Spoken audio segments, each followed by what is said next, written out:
Thanks for passing the first initiative test, which is actually finding your way here.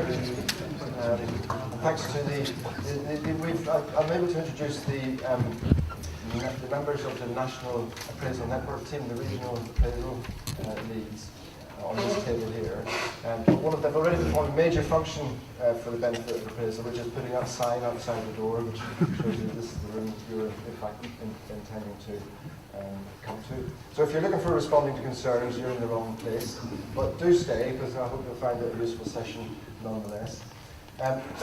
My name is Maurice Conlon. I'm a GP from Birmingham in my clinical role, and I've worked on appraisal revalidation for quite a long time. I'm currently filling the role as the appraisal lead for NHS England.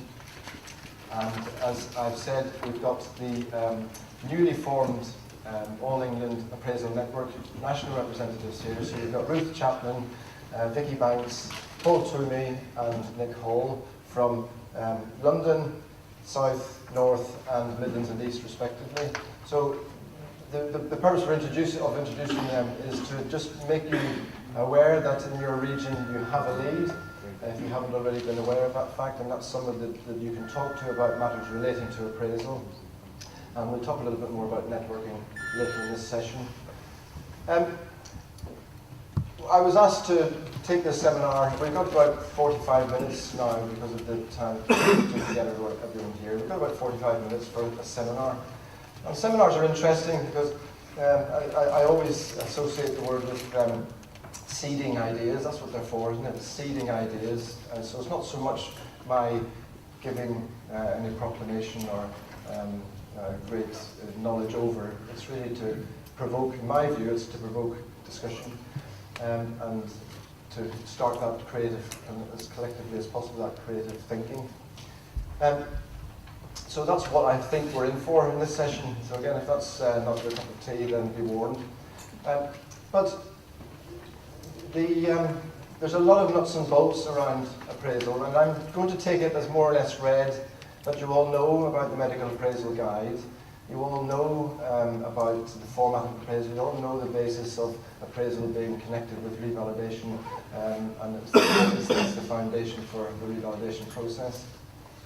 And what I'm hoping to do, I suppose, overarchingly, I'm just going to throw out 5 pointers or concepts or ideas, because I think it's time to really start recapturing the ultimate purpose of appraisal and that aspect of it, or those aspects of it, which will yield the most significant benefits. Because we've been hitherto, I think, preoccupied with the mechanical process of getting it up and running. Let's make sure that that doesn't become the end in itself. There's more to it than just simply a mechanical activity that occurs on a regular basis. I'm not dissing the mechanical aspect of it. I think it's absolutely vital, but let's remember that there perhaps is. So what I'm going to try and do is I just throw out some ideas, and I'm going to put my perspective on it, and then we can have a discussion on that. We have it's a biggish room, isn't it? So we have got a microphone to use on the tables if we get into that. Now, I'm happy to take questions throughout, but if you prefer not to ask questions, then we're happy to do a question session at the end. And of course we have the expertise of the rest of the national network here as well to fall back on. So, 5 pointers. The first one, I thought I'd illustrate them as well for those of you who like to employ both sides of your brain. This is a package, and I'm not a very good artist, but it's supposed to look more than just a package. It's supposed to look like a present or a gift. And this is to illustrate the fact that appraisal is part of a package. It's not a standalone thing. And I think in some of the sessions came across very strongly this morning that clinical governance, people have said clinical governance is really vital to ensuring quality and safety of care. And I think it's helpful to see that appraisal is more effective when it's sucking and is sucking that information out of clinical governance processes, and so the conversation is structured around useful, meaningful information. So a bit like the whiplash effect, when you crack a whip and the ripples move along the whip, we're the first loop of that wave is appraisal, but further down the line, it's because you're stimulating, through appraisal and the need to do it universally, we're stimulating the requirement, oh, this appraisal would be better if we had better information. So it's stimulating the clinical governance processes. So what about that package? Well, clinical governance, as I've said, is the source of supporting information. And the key issue that has bubbled to the surface for the appraisal network to try and move forward this year is the whole issue of improving the activity around supporting information for appraisal. And we saw some of that tension this morning. So Bruce would like the focus on appraisal to be on the NHS objectives. And perhaps a slip of the tongue, but he spoke in NHS terms, and then he was called back by someone from the independent sector saying, well, your NHS objectives don't apply to our independent sector objectives. So you can't say that has to be the case. And that's exactly the conundrum that supporting information has to wrestle with, because one person's highly relevant, indeed essential supporting information is entirely pointless and of little value to another. So, and does a private practitioner in a cosmetic clinic need to be aligned with the NHS objectives overtly? And they might argue that, or do the top managers in the NHS need to be clearly aligned to their NHS objectives? And that's a much easier question to answer. So this is the top issue that we're going to be struggling with in the next. Well, that and the collapsing easel. So that's a bit of blue tack has failed us there. And again, the network springs to the rescue. Thanks very much, But this is a thing that I think not everybody twigs about appraisal. Appraisal sees all the information in the round. So a surgeon has their performance information, and that's dealt with in their NHS department. And then they go and do a patient-colleague feedback somewhere else. And these bits of information are accrued in different places that they work and in different times of the year and in different contexts. And then appraisal is the place where they bring all of that and it's presented in one package. So the appraiser is in a unique position of all the people reviewing a doctor in seeing the whole package at one time and helping the doctor unpick the issues in that. So the appraisal is a kernel of, I don't know, it's like a slow-burning casserole, isn't it? It's where everything's put in together and develops something different to all the individual ingredients initially. And then something that's being discussed in another workshop, and something which, again, we all feel frustration that it's not moving further and faster. But responding to concerns is the safety net when appraisal is not enough. And I suppose my thoughts on that are that once we get, let's be optimistic, once we get responding to concerns working well, then I can see a gradation in managing, supervising and supporting doctors throughout their career, because your basic supervision will be provided through local clinical governance and regular appraisal. Minor concerns and challenges and difficulties will be addressed through a standard PDP, engendered through appraisal. But there's a mechanism for escalation when the appraiser and the doctor are struggling to deal with something within that parameter, that the responding to concerns is the safety net, and there's a process, not for throwing up a huge red flag, this is a real problem, and you know, suspension and all those horrible concepts, but this is just something that needs a bit more structured support than the self-directed PDP process. So if we can see, this pointer, I suppose, if we can see appraisal as being part of that overall package, then we can see where it needs to form these links, and also it can rely on some of these other aspects to do some of the more difficult things that it's not actually designed to do. So that's pointer one. Pointer two, oh yeah, here we go. Oh, that's great, guys. Hang on. Now, this is a challenge. Can you work out what this one is? Yeah, it's a penknife. And it's one of those Swiss Army things, isn't it, or multi-purpose tools. Appraisal is multi-purpose. Now, who here knows how many purposes there are for appraisal? Anybody like to? Published, it's written down, and you know the document that it's in. It's in the medical appraisal guide. Okay, there are 4 purposes for appraisal. And I'm not surprised you don't know them, or that there are 4, because there's a lot of documentation out there. But this is one slide I really would encourage you to be familiar with. This is the first purpose of appraisal as described in the medical appraisal guide. Discuss your practice and performance, demonstrate you meet the principles and values of good medical practice, and to inform the responsible officer's revalidation recommendation to the GMC. And that's what we've all been designing and implementing, for the last few years, and that's what came into force, if you like, at the beginning of last year. But that's not the whole story, because there were a lot of people had input into writing the medical appraisal guide, and as you saw on the panel this morning, there were a lot of divergent views on, that were brought together in this guide. And so that's why the second purpose is to enable doctors to enhance the quality of their professional work by planning the professional development. The third is to enable doctors to consider their own needs in planning the professional development, almost something pastoral in that one. And then watch how this is exactly replicated as it's written in the mag, because there were a lot of toing and froings over this, and may also be used, capital A for some reason, I'm not sure why, but it was insisted upon,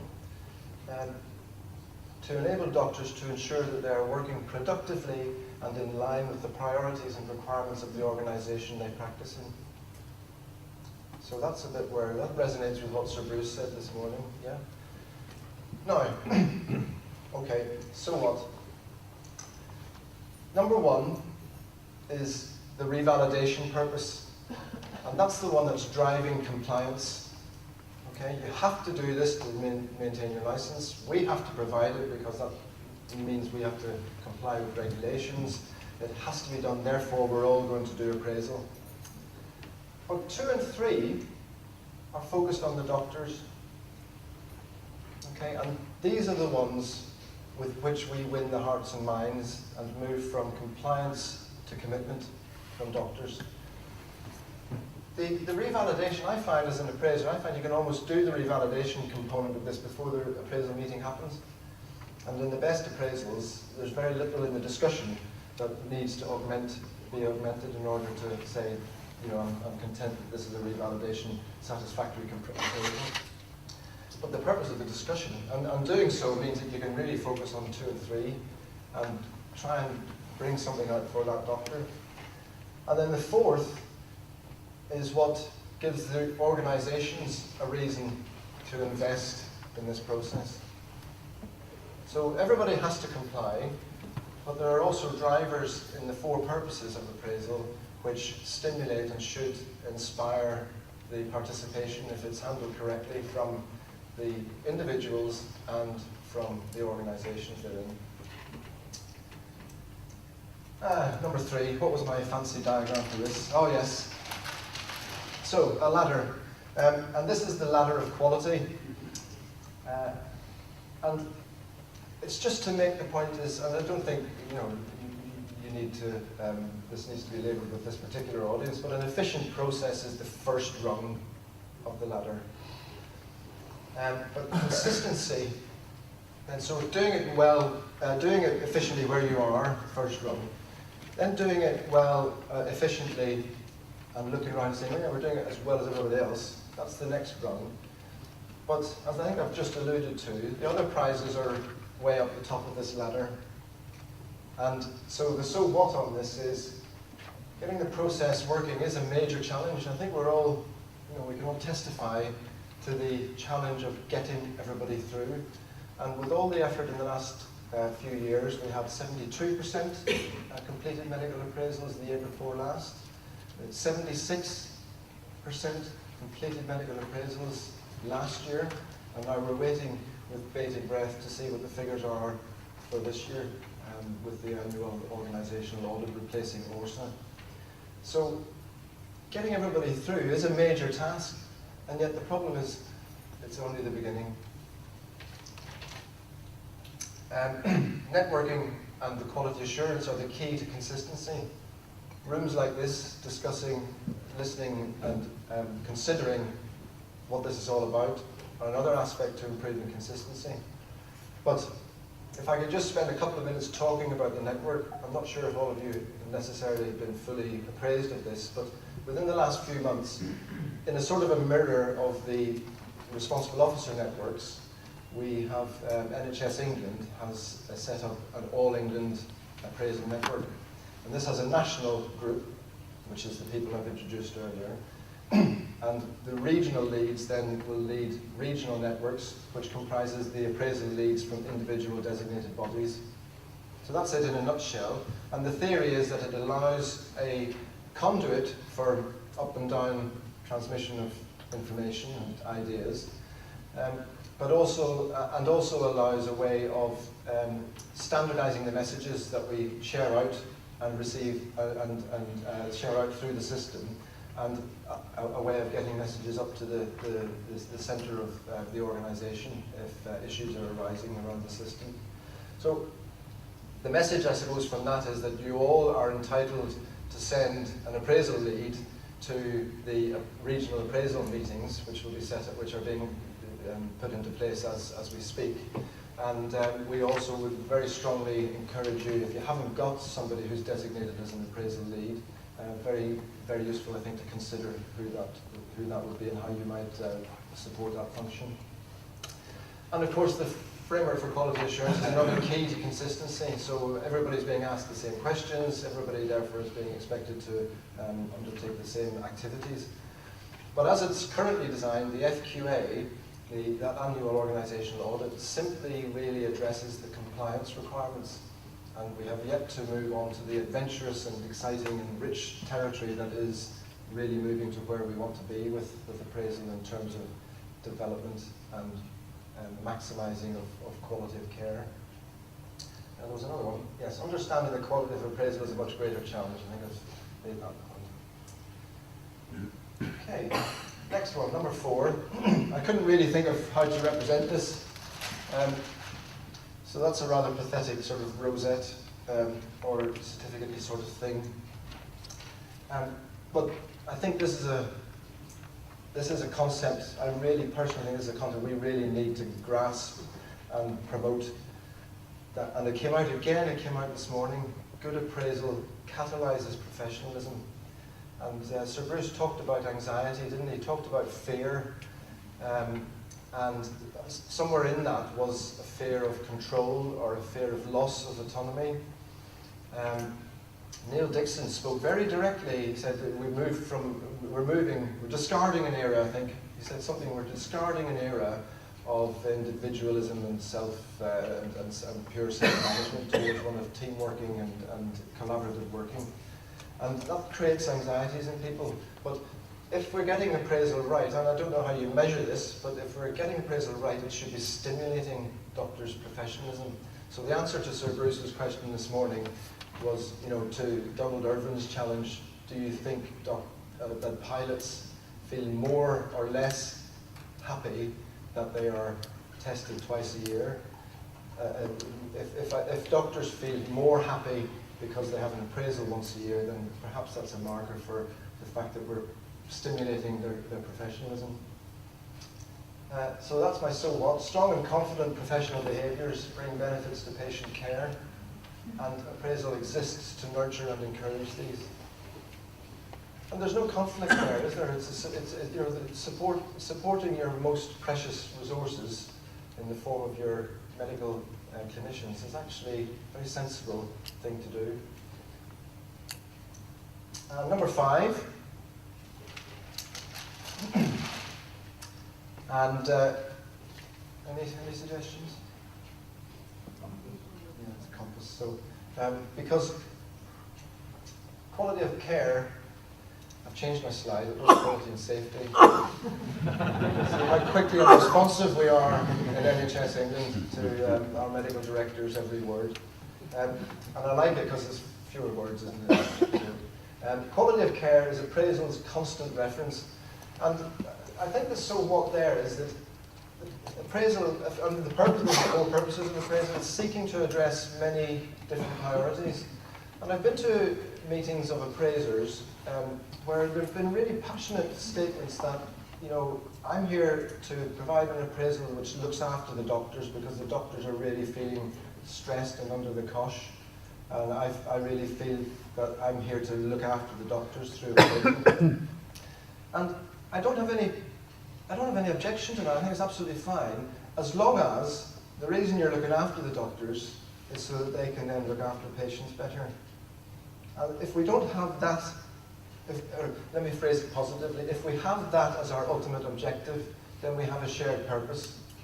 And I think that knowing which is the prime driver, the prime orientation, is that thing which then helps us to put the other priorities in their own individual perspective. The risk potentially being otherwise that they could dominate and skew the direction of what you're trying to achieve.